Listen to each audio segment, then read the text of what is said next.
Hello everyone, welcome to the 22nd episode of my language commentaries. Today I was starting on season 3 and commenting on I belong to Glasgow.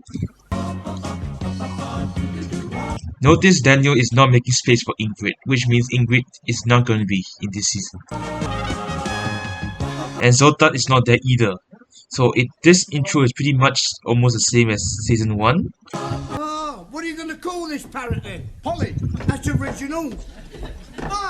Remember back in season 2 episode 4, Mr. Brown tells Ali that a polygon is an angle with figure and sides and it's not a disappearing parrot. Well, this episode foreshadows the name of Max and Giovanni's parrot, Polly. That is just who we want to see. Oh, well, if it's tea on tick you're after, forget it. She meant if you're here to get free tea or biscuits, I'm not giving you any. How do you want it cooking?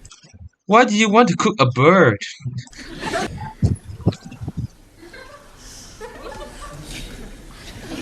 Is she feeling hot? There's another thing. He keeps telephoning me. Who? Pierre, Henri, Marcel or Remy? Jean-Paul. I've heard of safety in numbers, but this is ridiculous. How does Daniel manage attracting 5 men to her? I mean, I guess she's a hot shot, but how can she manage that so well? That's a shock to me, you know. They're all after the one thing. My body. That's all they're after. They're not after your personality? Wow, something's messed up. Well, you must just try and discourage them. Oh no! I like it. Wow, I wouldn't like it if I were you. My Saturdays and Sundays, they are so dull. Well, your weekdays are already chaotic, and you want your weekends to be chaotic too? I don't know what to say, Daniel. I have a gross problem. Oh, not another one. Who is it? Hans, Karl, Wilhelm or Adolf? I like how he mentions Wilhelm and Adolf, like the king of the Kaiser of Germany was called Wilhelm, and the infamous dictator from World War II is called Adolf, and I'm not going to say the other name, his other full name, but yes. Mr. Brown assumed that Anna has a problem with boyfriends. But if you remember in season 1, she said she doesn't want to have a boyfriend. So Mr. Brown shouldn't be quick to assume that Anna wants a boyfriend or has a boyfriend. It is my homework. Oh, sorry. Finally, a valid question to ask the teacher. At least Anna is focused on her work. Now I'm coming in.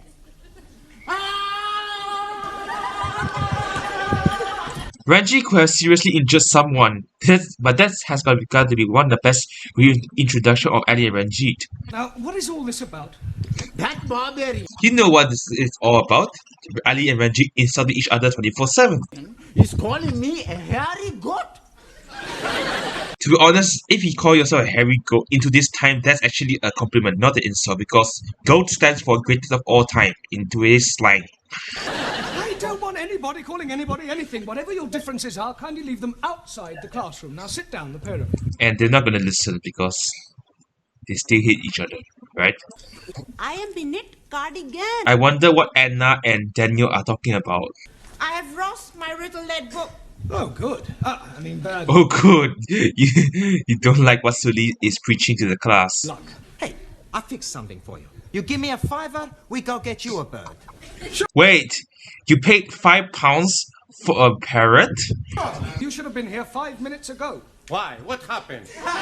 Class was about to start, Guan. Talking. Juan, horses don't talk. Oh yeah, they do talk in animated movies. No, I bet £10 to win on the horse. Juan, £10 is a lot of money. You could lose. Yeah, £10 is probably like 50 to £100 into this time. Oh no.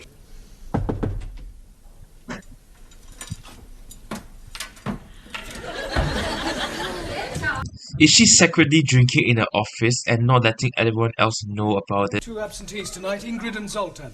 Oh, well, I've had a letter from your Hungarian student. Oh, has he gone sick? No, he's gone back to Hungary. And what about Ingrid?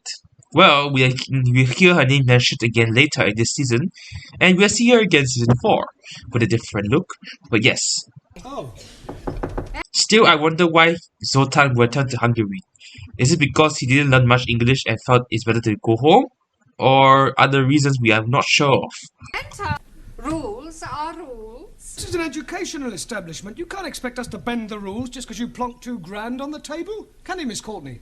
Well, Well, of course he can. Says the Watson who just said rules are rules. Well, we know Miss Courtney's dark side. She'll do anything just to get extra funds for her school, which is evident in this scene here. But I can't really blame her because if you are a principal of a school with not much funding and it's not super popular, you of course take the opportunity to take £2,000 so that even if it's against the rules, so that you can do better for the school. I'm not sure what she's going to do with the money, but yes. Wow, I have no idea what he's speaking. Sid making fun of Jock. Well, that's not very nice. I am supposed to teach English to foreign students. He sounds like a foreign student. Well, in Mr. Brown's defense, Scottish people are still not considered foreigners in England because England, Wales, Scotland, and Northern Ireland are part of the United Kingdom or Great Britain. So even if he's not a foreigner, he doesn't really understand English. So yes, Miss Courtney is kind of right because he sounds like a foreigner and he doesn't speak English. Look, wouldn't it be far simpler for you to just get another chauffeur? No, I couldn't do that. You see, Jock's father gave his life defending my father during the war. I feel I owe him a living.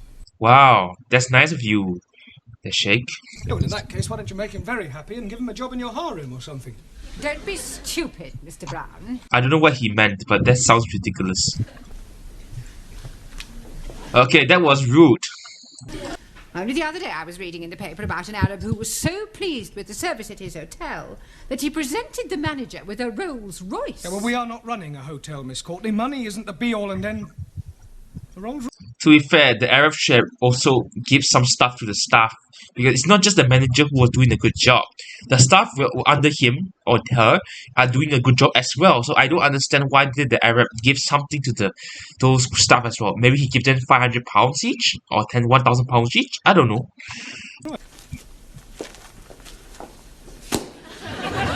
He literally just yeeted the newspaper as if the Sheikh won't read it again. Wow. speak English. Oh, don't so head up, son. See me no part. I see no point. Yeah, he doesn't want to learn English. Well, I'm not a... it's the Tower of Babel. I look up that phrase and it actually means chaos. Can't you think of anything better to do than chatter to each other? Sure. Hey, we go for a cup of tea. That's a good idea. I love how Guan wants to join Max and Giovanni for a cup of tea. No, sir. What is your name? Hamish, Hector, Dougal, Donald, Stuart, McGregor. At the start of the series, we hear the longest name is Maximilian Andreas Archimedes Papagerios. Now we have an even longer name. Are learning. Hang on. Why did Max and Daniel swap their seats? Wasn't the original idea was for her to sit between Max and Giovanni? I wonder what's changed here though. A job is a funny story. The way Jock was looking at Jamila, I was like, what did you just say? Jock is a funny story. Jock is not happy. Jock wants to know your location. Great Britain is comprised of England, Ireland, Scotland, and Wales. Let me correct you on that. Great Britain is consisted of England, Wales, Scotland, and Northern Ireland. Ireland is currently not a part of the UK, and it's not part of the UK at that time either. It's a separate country from the United Kingdom, and the UK is not exactly. It's actually a country or nation. There are 4 countries inside the country, inside that union. Then there's Ireland is not born in Northern Ireland, so it's not.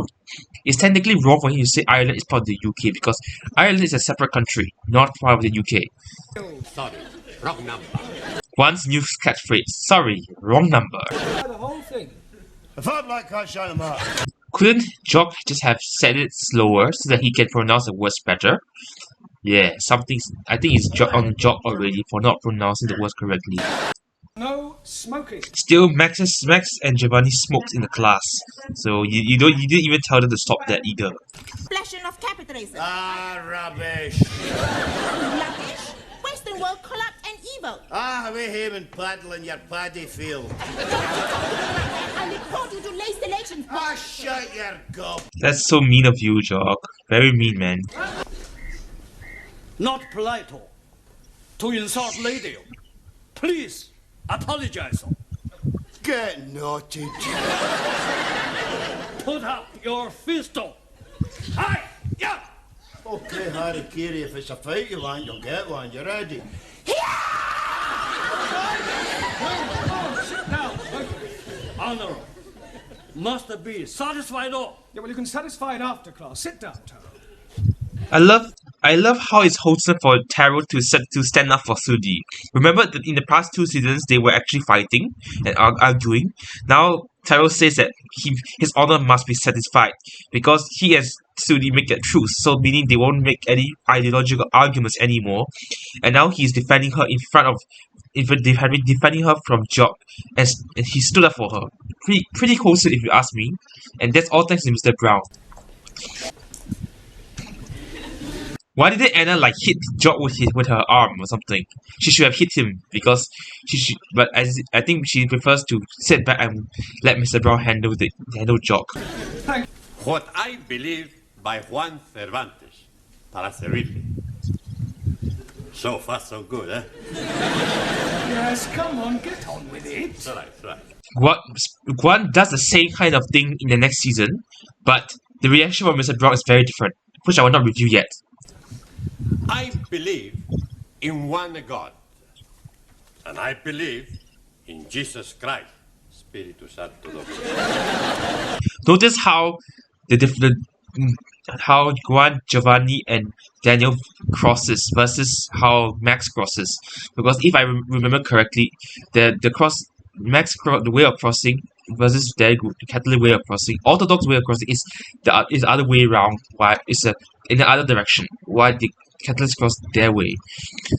Jock is trying to make the point that Christ was Jewish. No, he was a Roman Catholic. Wasn't Jock's point like proving Mr. Brown's point in season 1 where he says that the original true faith was the Jewish? Yeah, so it's kind of Jock's point is kind of backing up Mr. Brown's point for season 1, episode 11. I punch you in your head. I'm kicking you up at the back side, and I kick you up the front side. Please be leaving something for me. Okay, I get how the 3 Catholics are not happy with Jock. Yes, because they insulted the God. But I also next obviously stand out because he doesn't like Jock insulting his God. And we know Gemila is Christian, but we don't know which Christianity, which type of Christianity she is. Anyways, my point is, if you make someone, a peace-loving person like Jamila, angry and wanting to fight you, something is very wrong with you. Yes. Notice how Jamila, this is the first time Jamila stood up and wanted to fight. In all other episodes, she remains quite peaceful. I am believing that all men are being born equal. Notice how Suli is... Hang on. All men are being born equal. Notice how Suli is smiling and agree at the back. She's a socialist or communist, and she agree and believes everyone is equal in the eyes of state. And when Ranjit says that everyone is born equal, this is what Suli definitely agrees with. And obviously Ranjit takes out his kirpan because he wants to defend his own honor, which is actually justifiable. But at least he doesn't go and murder him, unalive him, if you know what I'm saying. And yes, Ali takes the opportunity to insult him, even though he was not the one saying it. And yeah, the best solution for calming chaos is to let everyone go for tea break. Well done, Mr. Brown. You can just kind of... just go. I think he wanted to say you can go to hell or something like that, because this is not the first time he said you can go to, or he's really fed up. This is the first time he said you can go to hell or something like that. Yes, he's not happy with your job at all. He has promised to give us a new school hall. I don't care if he's promised to give you the Albert Hall. Forgive me. How did he know that the hall name is called the Albert Hall? Is he familiar with the geography of this building, even though he doesn't read the notice board? I couldn't help overhearing. Is there some sort of problem? No. Yes, I'm afraid I cannot put up any longer with this chauffeur of yours. He's rude, self-opinionated, and extremely unpleasant. I don't like how he's smiling when Mr. Brown is actually telling the hard truth about him. And you can keep your Rolls Royce. That insult, man. But that's really mean. He does as I tell him, or he gets the sack. Basically, Mr. Brown will fire Mr. Brown. No, basically Miss Courtney will fire Mr. Brown if he doesn't do what she tells him to. The way the shake is content with this response. That's the question, not the answer, you stupid Giovanni. Repeat after me. It's a bra bricked, moonlicht, nicked, the nicked. It's a raw bricked, licht the nicht. Very good. Try that again. Wow, I wonder what that meant. But anyway, thank you for watching the 22nd episode of my language commentaries. As I said, I may finish season 3 by the end of this week, but we'll see how it goes. Thank you for watching, and I'll see you real soon. See ya.